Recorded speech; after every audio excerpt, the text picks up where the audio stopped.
La place de pastel dans notre carrière, c'était commencé très tôt quand je suis étudiant à l'Art Institute de Chicago.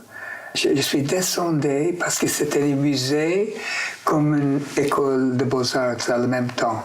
Ça, c'est dans les années 50, ça veut dire 52, 3, 4, 6.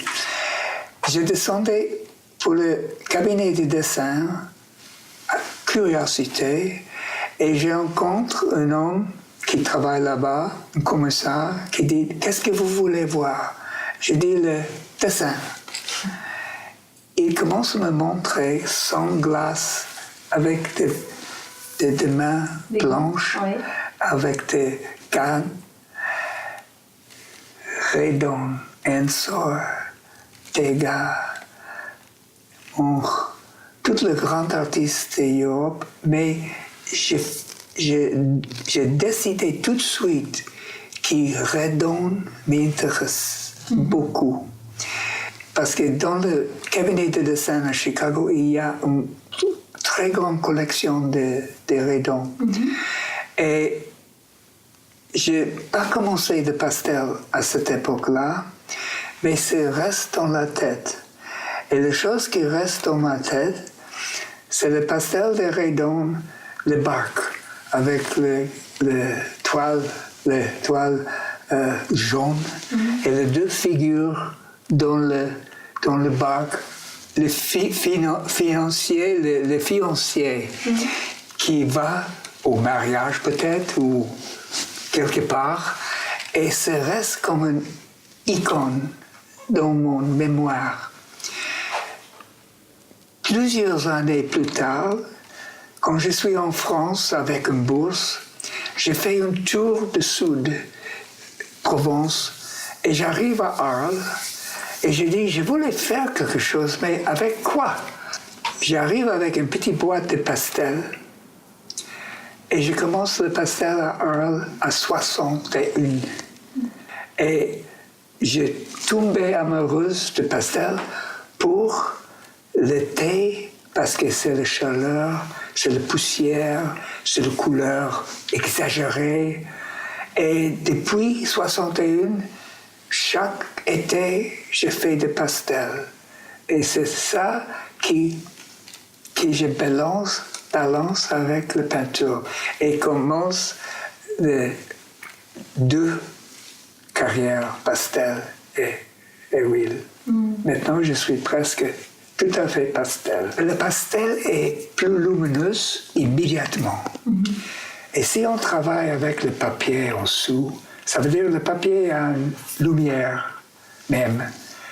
Et c'est pour ça que le choix des papiers est très important. Et le cherche pour des improvisations et les risques à la même temps. J'adore l'improvisation qui arrive sur un dessin. À la même temps, c'est un risque parce qu'il n'y a pas un arrière avec le pastel. Si on fait quelque chose, c'est ça. Le tableau, on peut ajuster, on peut enlever, mais le pastel, c'est un casino. Et j'adore.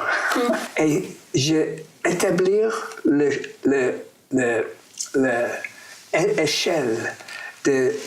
de pastel. Ça veut dire, qu'est-ce que ça... C'est un grand espace, un petit espace, un moyen espace, parce que le dessin commence à dire quelle que c'est l'échelle. Ça, c'est le commencement. On commence avec ça pour générer des idées qui suivent. Les idées qui suivent sont presque accidentales. Parce que j'ai fait quelque chose sans penser. Il n'y a pas de programme d'abord. L'échelle, c'est la seule chose qui décide les choses qui suivent. Parce que j'ai fait un test de couleur partout pour si la couleur va avec l'échelle que j'ai établie. Et si c'est bon, la pastel continue. Et je travaille sur plusieurs en même temps.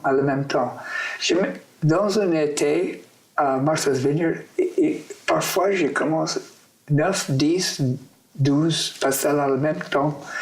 Et tout est avancé comme une petite armée dans l'atelier, comme ça.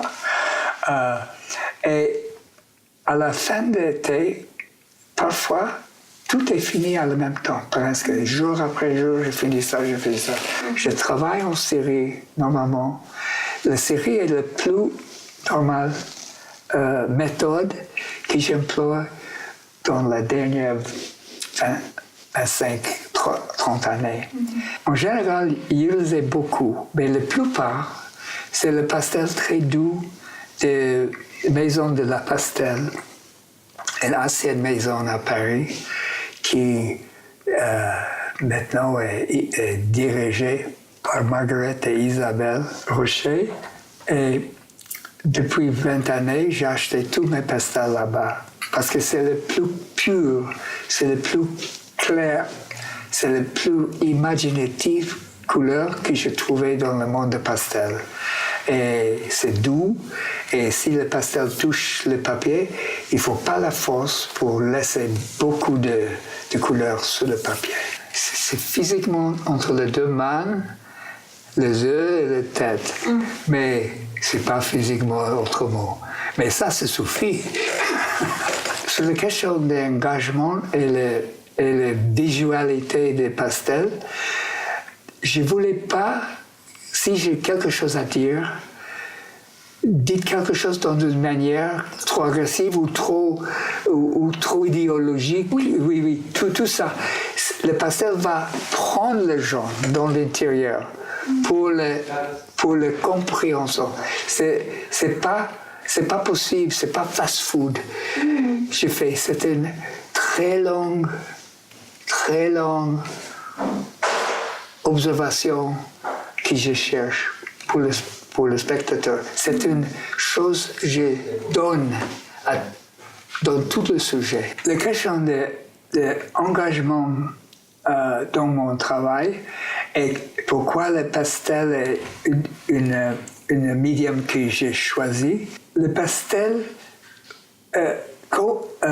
existe à la même temps que je pense à toutes les choses dans l'extérieur. Et si je voulais dire quelque chose, je voulais dire ça dans une manière qui engage les gens, qui engage le spectateur, pas dans un sens qui pousse à part le spectateur de l'image. Je ne voulais pas dire quelque chose avec une férocité qui expelle le spectateur. La question, c'est travailler aux nature même. Jamais. Moi, mon nature, c'est l'atelier. Et la nature qui je parle, c'est dans la tête. Mais l'expérience et mon travail, mon voyage, mon observation, c'était un vocabulaire que je prends pour aller au atelier, pas dans l'espace. Est-ce que je travaille avec une subconscience imaginaire, comme Redon, par exemple? Oui, exactement oui. Parce que j'ai pas fait de fleurs ou de exotiques choses qu'il lui fait parce qu'il est orientaliste. En même temps, il a beaucoup de choses. Mais premièrement, il travaille de la tête, qui prend les choses d'extérieur, fait un mélange dans l'intérieur et fait un pastel avec ça. Moi, je travaille presque la même façon. Est-ce que les couleurs, il y a une importance à part des autres choses? Les couleurs que j'ai employées, c'était pour moi la manière à réaliser toutes les visions. Les visions en noir-blanc, pour moi, c'était morceau par morceau par morceau. Avec la couleur, on crée l'univers total. Et c'est pour ça que la couleur, pour moi, c'est très important. Et quand j'ai fait des dessins, c'est rare, en noir et blanc. Mais tout commence avec un dessin, mais pas un dessin pour le spectateur. Le spectateur, je donne quelque chose complètement réalisé en couleur. La couleur travaille pour moi comme une spirituelle chose qui je ne peux pas expliquer autrement, oui.